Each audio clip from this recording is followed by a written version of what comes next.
Hello, welcome back to my channel, guys. I'm Lauren Jane, and today we're going to be talking about how to modify workouts for pregnancy. So if you don't really want to hear anything about pregnancy, this video might not be for you. I have plenty of other content that's fitness related, not specific to pregnancy, but I have got a lot of requests on Instagram and my social media accounts asking me to do a video covering how did I modify my workouts to stay in shape, or what things could I not do because I'm pregnant now.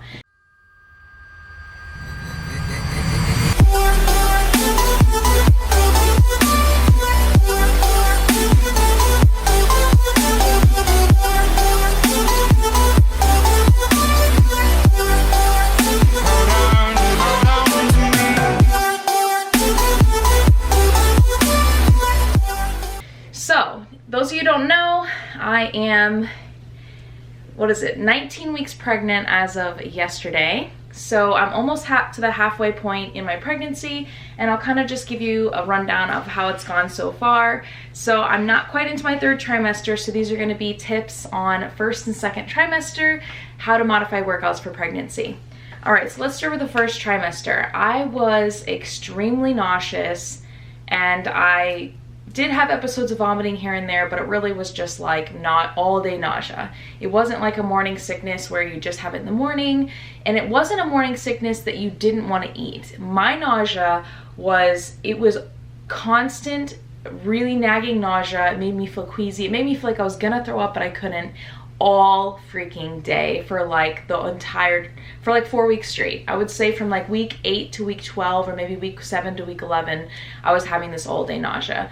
And it was bad because the only thing that was relieving the nausea was to eat. And the only thing that I could tolerate eating was like really bad foods, like carbs, fries, chips, very carby, salty foods. And that's what I was eating all day long. So I was eating crackers, chips, pasta, rice, things that I'm not usually typically eating. If you've been following me for a while, you know that I was doing the keto diet on and off pretty consistently last year, last summer, last year. Got in really good shape with it, had really good results, had awesome energy levels and things like that, and it really helped me get shredded up and lose a lot of water weight and bloat super fast. So I was really doing the keto diet, which is very low carbs, less than 30 grams of carbs a day previously. So for me to jump from less than 30 grams of carbs a day all the way to all carbs all day was a huge change for me. I was extremely bloated. Like, I didn't even have a baby bump yet, but I had this huge bloat that would just happen as soon as I ate my food, and it looked like I was like 6 months pregnant. And so that was happening, and I could not tolerate anything healthy that I'm used to eating. So prior to keto, I mean, I've been training and following healthy diets for like 6, 7, 8 years now, and I usually have high protein in my diet. So like chicken, fish, salmon, you know, staples of my diet, either moderate or high protein. And I could not stomach any protein at all. Like, I could not have chicken, I could not have beef, I could not touch anything that was meat related at all. And that's very strange for me. So I couldn't even get a bulk of my food intake to be that. So that was the other issue. So basically in the very first trimester, I was fatigued, my diet was poor, I was super bloated, I was super tired, and I was always nauseous. So I didn't work out a lot in my first trimester, and I really did suffer for it. And I see that my body within those first 4 or 5 weeks really did change a lot. I got softer, some of my muscle mass went down a little bit. I was not feeling energized because my diet was so poor, just constantly moody from all the carbs and everything. So that was just not good. So I would say that I didn't train very well or very consistently. It was very random when I could go and train. And basically what I had to do was take these nausea pills, ginger root pills or ginger root chewables. You can get them at the pharmacy. I would have to take those to try and curb my nausea, and then if I could curb my nausea, I could train. But like I said, my first trimester, I really wasn't able to train very much.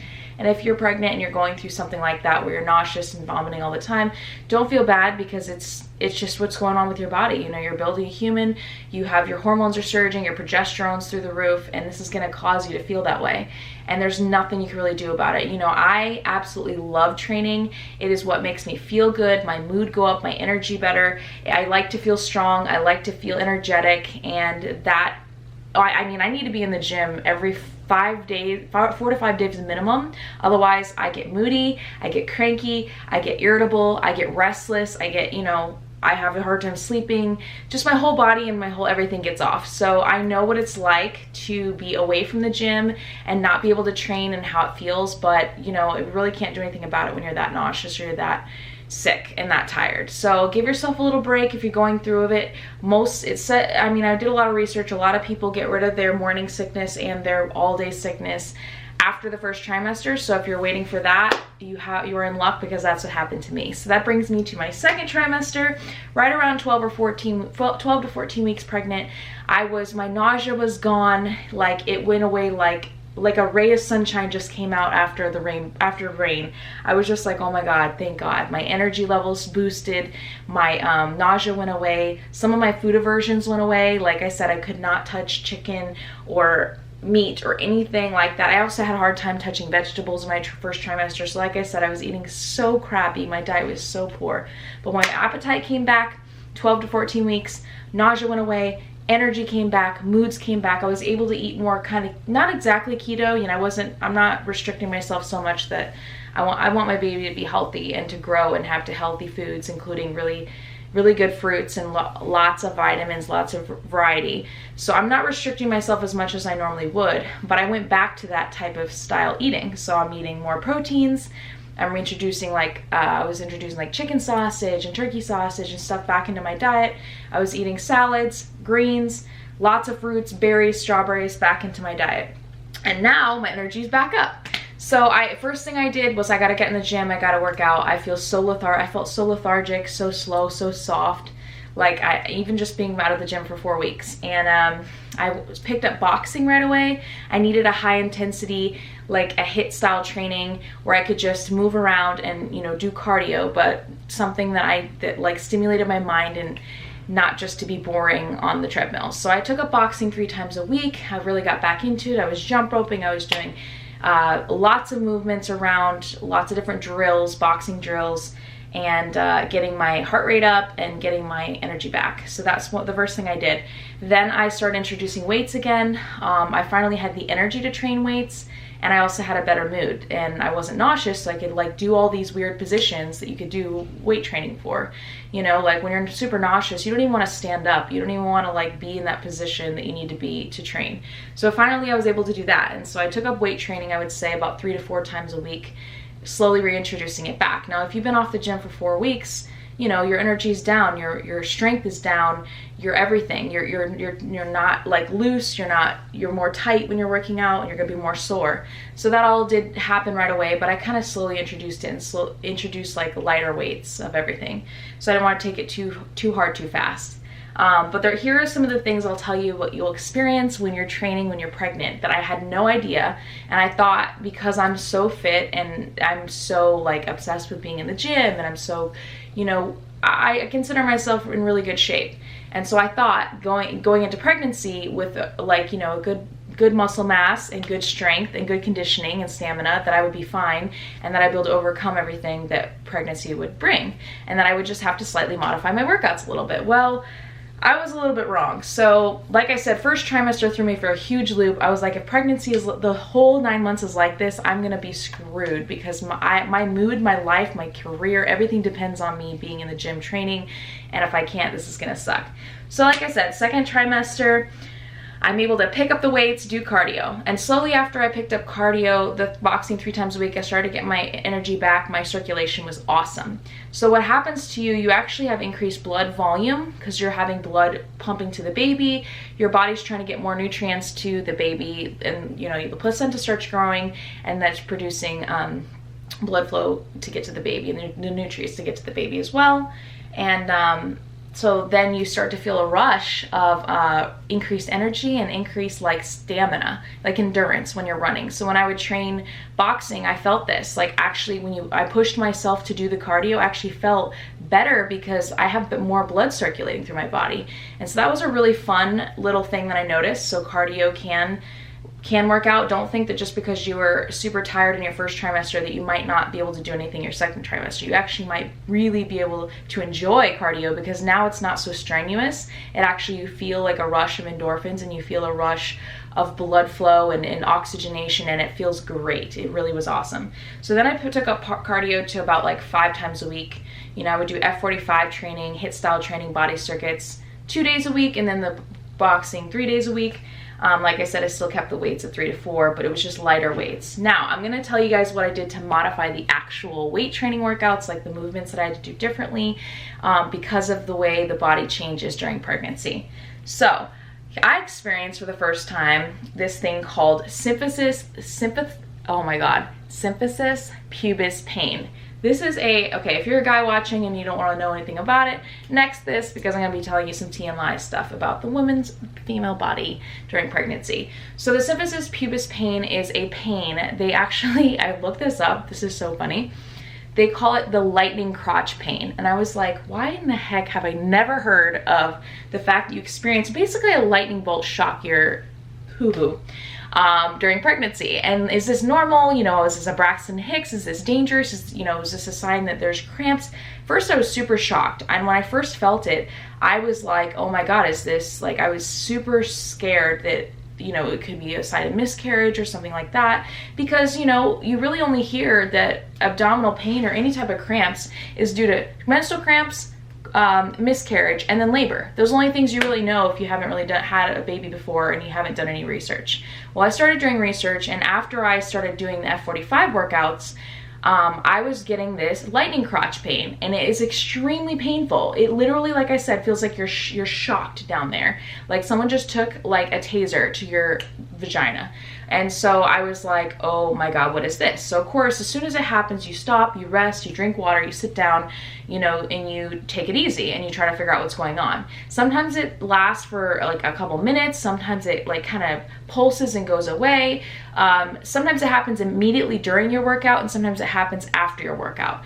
So I was experiencing this and trying to figure out what it is. So this is this pain, I found out, is due to your hips kind of loosening. Basically, you have, when your progesterone goes up, you have another hormone in your body when you're pregnant called relaxin, and it starts to relax all the ligaments and in your body, getting you ready for birth. Well, some people get this hormone a little sooner than others, and it does happen usually somewhere around your 2nd trimester, sometimes even only experienced in the 3rd trimester. But if you're very in tune with your body and you're very active, you're gonna feel this pain. So the lightning crotch pain, shooting up or down or pulsating pain to the vagina. And it's, if you look it up, you'll see the Symphysis pubis. There's a little space there between your pelvis that it starts to stretch and it starts to become more relaxed, and it's not supporting your pelvis as much. So a lot of exercises you start doing that involve your pelvis a lot, and I'm saying pretty much anything that involves spreading your legs in any direction. So lunges, split squats, lunges this way, running, anything that splits your legs in any direction, an abduction machine, like I said, any type of lunge of any kind. I was experiencing this really bad pain, and during F45 training, you always have some type of lunge or split squat or walking this, walking that, duck walks, all kinds of splitting leg movements. And as soon as I would do it, I mean, even with body weight, no weight attached, and I'm very strong, I can literally lift, I mean, I could lift like 80 pounds on one leg, you know? So I was like, what the heck? Even with this, just a small little walking lunge at like with no weight attached or no jump attached, I was feeling this sharp pain. So of course I stopped my workout. I tried to figure out what, okay, take a break, take a minute off, take a set off, you know, to catch my breath, drink some water, make sure I'm hydrated and everything. And you know, it just repeats, it keeps happening. So that's why I did the research, and I found out that's what's going on. The Symphysis pubis, that little ligament right there in that area is relaxing and stretching, and it's no longer as supportive as it used to be. So now when you go to do these training style workouts, you will have a really sharp shooting pain either during your workout, sometimes it's an hour or two after, and sometimes it lasts a full day. So I will tell you about an experience I had, because it's not always there and it's not always obvious. So, you know, when you go to your doctor and everyone tells you, ask your doctor how much you're allowed to train. You go to your doctor just tells you, train until it hurts. You know, like, keep up the same level of fitness that you've been doing before. Keep up the same level of stamina you've been doing before. Don't push yourself too hard. Don't lift too heavy. These are all very generic pieces of advice, and I don't blame doctors either, because they have to. They have to tell you, you know, be careful, listen to your body, rest when you need it. But they can't really tell you, don't do a split squat or don't do this or that, you know, unless there's like an exercise physiologist of some kind that specializes in perinatal areas. They're not going to know to tell you that. So, you know, I had to do research on YouTube, the best place to do research, and I saw these trainers doing with perinatal, saying that if you spread your legs in any of those directions, you could get this strong symphysis pubis pain. And I kid you not, it is like, I've never experienced something so painful. Like, it is really painful, and it's to the point that the next day or for the next 2 days, you can't walk. I had the hardest time even lifting my foot to go up a stair, like a little tiny step. And each step hurts more and more. It's so throbbing and sore and shock. It's like a shock pain, a sharp stabbing shock pain. And it's scary. You know, you're pregnant. You don't want to do anything that could harm the baby. You don't know if it's cramping. Like, is everything okay in there? Is the baby okay? You know, compounded by the fact that, like, I literally, you know, can't see her. I can't feel her. You know, it's still too early to have like a lot of evidence of how safe she is. I don't have a Doppler or anything. I wasn't able to check her heart rate at home. So it's scary. You know, you have this pain and you want to be able to train, and you want to be able to even not push yourself to the limit. And I'm telling you right now, I was not pushing myself to the limit. I was doing light body weight workouts. This is minimum, very minimal for me, and I was still getting this pain. So if you guys are experiencing that when pregnant, that's probably what's going on. Take it easy. The advice is to rest. You know, it could be a couple days you need to take time off legs. Keep all your leg training workouts double-legged instead of single-legged. So if you are doing, I was doing like single-legged leg press, single-legged squats, split squats, lunges.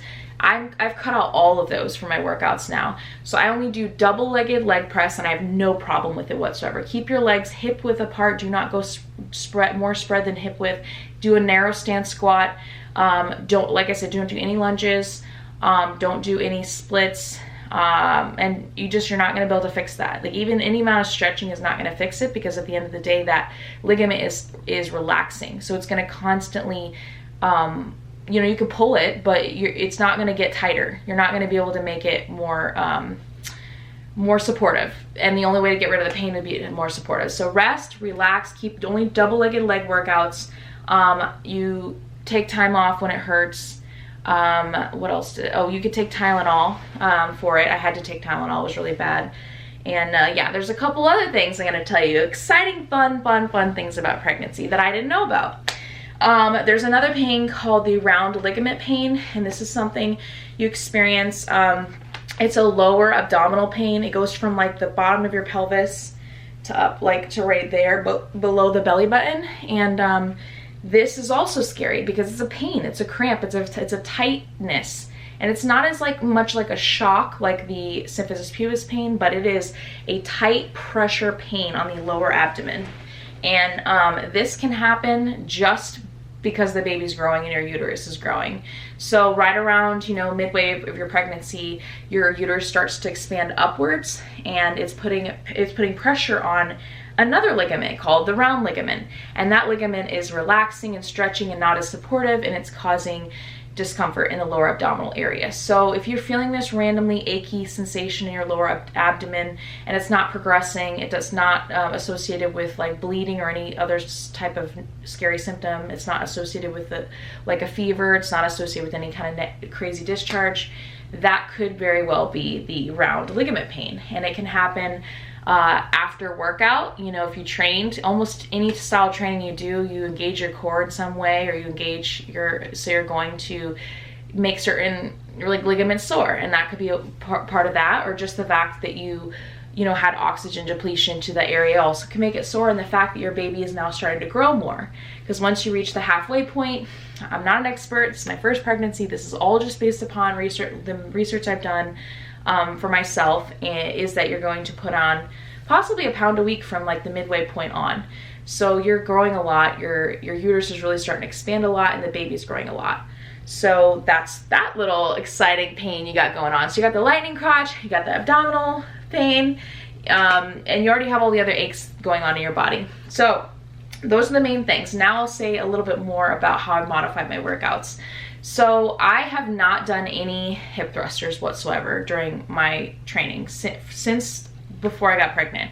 I've seen women train hip thrusters, and I've watched a bunch of videos. I haven't really come to a conclusive definitive answer that hip thrusters are safe.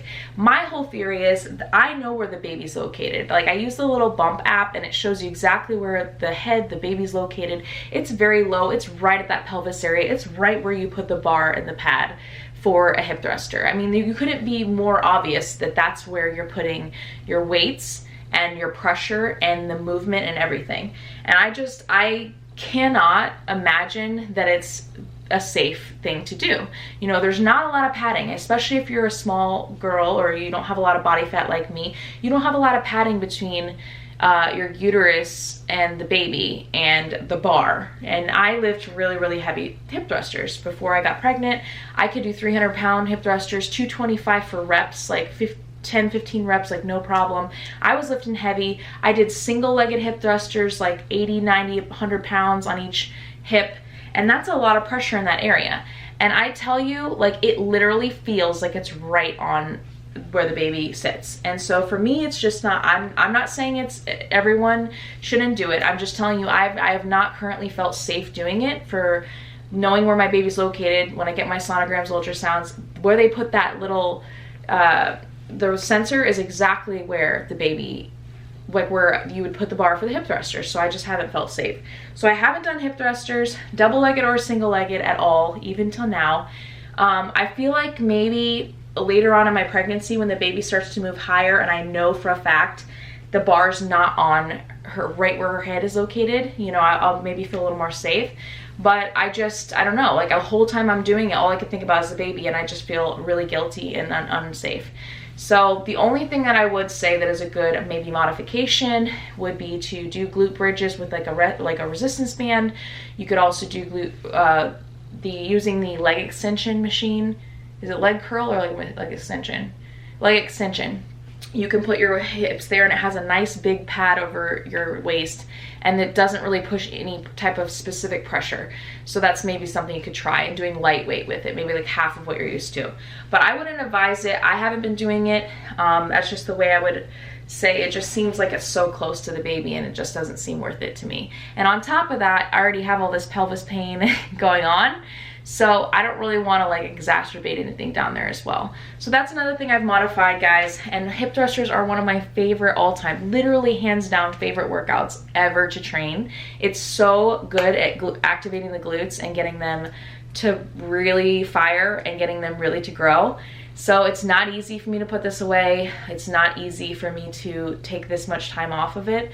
And I know that I built up to so much strength that by the time I'm actually able to train hip thrusters again, I'm gonna have to start back over it's gonna feel like square one. So I'm not looking forward to that, but in the end, I just wanna make sure my baby is safe. So that's why I've modified that. Ab work, I get a lot of questions about this. Another thing I've absolutely loved to train is abs. Abs are, it's a little tricky with this one. Now, what I will say is what doctors have said, you could do abs. Don't worry about it. As soon as like you're not able to anymore, like do crunches and things, you're gonna slow down and stop. You know, obviously at some point your belly's gonna be in the way, the baby's gonna be in the way. You're not even able to really move. Your range of motion is gonna slow down, things like that. But all the way up until now, you guys, I don't know if you could see, but I mean, I don't have a really big bump, and like you can even see a little bit of ab definition still, depending on the lighting or whatever. But I have a pretty strong core. I already have a very thick musculature in my abdomen, and I've always trained abs really heavy. I've always done like really heavy weighted abs, like 3 times a week for like the last 6 years. And I do literally like cable crunches with weight, or using plates, oblique twist with plates. Like I always go, I don't know where that cut off, but okay, I'm talking about abs. So the one thing you want to be careful for is to make sure you don't train too heavy, so that you don't develop diastasis recti. So that's when you train so heavy that your muscles start to pull, and they can actually pull apart during pregnancy, and you could overtrain them. This is bad if you end up developing this. I don't know everything specific about it, but I just know that if you train too heavy, if you lift too heavy and you're working your abdominals, that you could develop this. And what ends up happening is, as the uterus comes out, the baby grows, your abs start to split and they're not together anymore. So they say you can get it from heavy lifting, and obviously that's not going to be worth it, because it's going to be really hard to get those back together after baby, because the actual musculature has split. I mean, I guess it would make sense because you're keeping it tight. Okay, my battery's about to die for real. But yeah, that's one thing you want to look out for too. So that's why I do not train heavy weighted abs anymore. I don't want to get diastasis recti. I want my abs to stay together. Even if they stretch out, that's fine. Even if they get smaller and smaller, that's fine. I just want to make sure my baby is safe and that I'm not developing something that's going to be really hard to overcome, because some people have to get surgery to overcome it. So, but anyways, this is an update on my pregnancy, my workouts, my diet, how everything's kind of changed. And thank you guys for tuning in and watching. If you have any questions or is there anything else you want me to address, please comment below. Thanks.